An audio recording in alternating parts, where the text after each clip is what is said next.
Hello नमस्ते friends, आप सभी का यूपी जीएस में स्वागत है। तो आज हम बात करेंगे AC and DC current affair, यानी एसी और डीसी में डिफरेंस।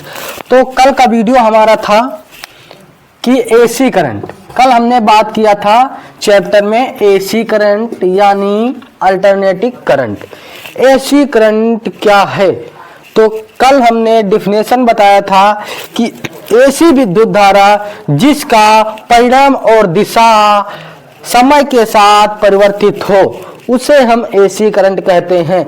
यानी एसी विद्युत धारा जिसका परिणाम और दिशा समय के साथ परिवर्तित हो उसे हम एसी करंट कहते हैं।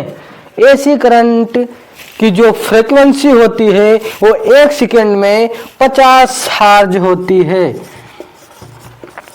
1 सेकंड में एसी करंट की फ्रीक्वेंसी 50 हर्ट्ज होती है, ये कल हमने बोला था। तो कल हमारा एसी पर बात हुई थी, आज बात होगी डीसी पर। एसी की परिभाषा क्या होती है, डिफिनेशन क्या है? तो एसी की डिफिनेशन है एसी विद्युत धारा जिसका परिणाम और दिशा समय के साथ परिवर्तित हो उसे एसी करंट कहते हैं। एसी करंट से हम जैसे bulb, cooler, fridge, washing machine आदि का उपयोग कर सकते हैं। तो अब चलिए हम बात करेंगे डीसी यानी डायरेक्ट करंट। डीसी का मतलब होता है डायरेक्ट करंट यानी प्रत्यक्ष धारा। डीसी करंट का मतलब होता है प्रत्यक्ष धारा यानी डायरेक्ट करंट।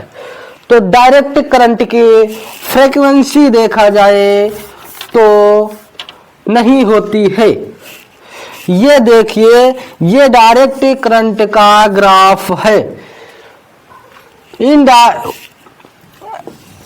यानी डायरेक्ट करंट का ग्राफ ये है, अल्टरनेटिव करंट का ग्राफ ये फ्रीक्वेंसी में होता है और ये फ्रीक्वेंसी में नहीं होता है।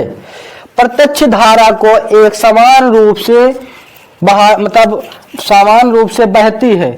जैसे ये प्रत्यक्ष धारा हम समान रूप से सीधा बहाते हैं यानी प्रवाह करते हैं, और अल्टरनेटिव करंट ऐसे प्रवाह नहीं होता है। इसकी फ्रीक्वेंसी 1 सेकंड में 50 होती है। किसकी? एसी करंट की। तो डीसी करंट की परिभाषा क्या है देखें। डीसी करंट की परिभाषा एसी विद्युत धारा यानी एसी विद्युत धारा जिसका परिणाम यानी माप और दिशा यानी दिशा दोनों समय के साथ परिवर्तित ना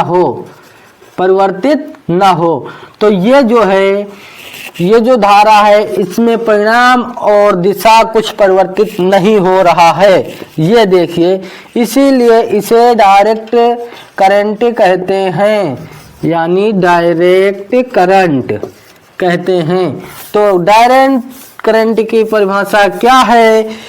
यदि विद्युत धारा यानी एसी विद्युत धारा जिसका परिणाम और दिशा समय के साथ परिवर्तित ना हो उसे हम डीसी करंट कहते हैं। तो डीसी करंट का फिगर ये देखिए, और डीसी करंट को कैसे उत्पन्न करते हैं, इसका काम क्या है। जैसे एसी करंट को एक अल्टरनेटिव होता है जिस पर पानी को गिराकर बिजली उत्पन्न किया जाता है, टरबाइन से जोड़कर उसे रबड़ चढ़ाकर फिर उसे बिजली उत्पन्न की जाती है। और डीसी करंट जो होती है वो जो है ज़्यादा दूर तक स्थानांतरित नहीं किया जा सकता है, एसी को ज़्यादा दूर तक स्थानांतरित किया जा सकता है। तो चलिए देखते हैं डायरेक्ट करंट की परिभाषा क्या है। एसी विद्युत धारा जिसका परिणाम और दिशा समय के साथ परिवर्तित न हो उसे हम डायरेक्ट करंट कहते हैं। तो अब बात करेंगे नंबर 1, जबकि डीसी करंट यानी जबकि डीसी करंट अधिक दूरी तक यानी ज्यादा दूर तक स्थानांतरण नहीं किया जा सकता है।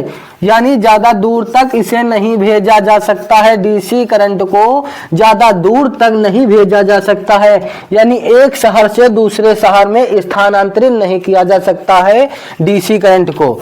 अब हम बात करेंगे दूसरा पॉइंट, क्योंकि अधिक दूरी तक स्थानांतरण करने से ऊर्जा की हानि होती है। डीसी करंट को ज्यादा दूरी तक यानी एक क्षेत्र से दूसरे क्षेत्र में स्थानांतरण करने के लिए ऊर्जा की हानि होती है, इसीलिए हम इसे एक शहर से दूसरे शहर में स्थानांतरित नहीं करते हैं। एक शहर से दूसरे शहर को में जो धारा है स्थानांतरित किया जाता है अगर डायरेक्ट को यानी डायरेक्ट करंट को, तो क्या दिक्कत होती है, ऊर्जा की हानि होती है।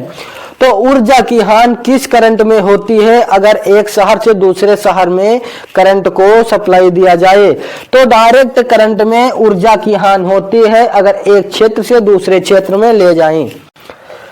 अगला पॉइंट है डीसी करंट का उपयोग इलेक्ट्रॉनिक उपकरण यानी डीसी करंट का उपयोग इलेक्ट्रॉनिक उपकरण जैसे मोबाइल और टीवी, लैपटॉप आदि में किया जाता है, यानी जिस उपकरण में बैटरी लगी होती है उसमें हम डायरेक्ट करंट का उपयोग करते हैं।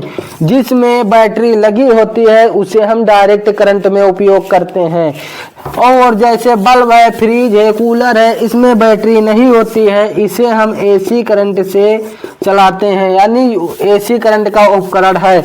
और लैपटॉप, मोबाइल, टीवी ये सब डीसी करंट का उपकरण है। अब अगला पॉइंट है एसी धारा को उत्पन्न करने के लिए किसका प्रयोग किया जाता है। एसी धारा को उत्पन्न करने के लिए किसका प्रयोग किया जाता है, तो एसी धारा को उत्पन्न करने के लिए डायनेमो का प्रयोग किया जाता है, यानी एसी धारा को उत्पन्न करने के लिए डायनेमो का प्रयोग किया जाता है। यहीं पे बात करें एसी धारा को उत्पन्न करने के लिए टरबाइन और अल्टरनेटर को एक रबर बॉन्ड से जोड़कर उस पर पानी गिराकर उसे उत्पन्न किया जाता है। और डीसी धारा को उत्पन्न करने के लिए डायनेमो का प्रयोग किया जाता है।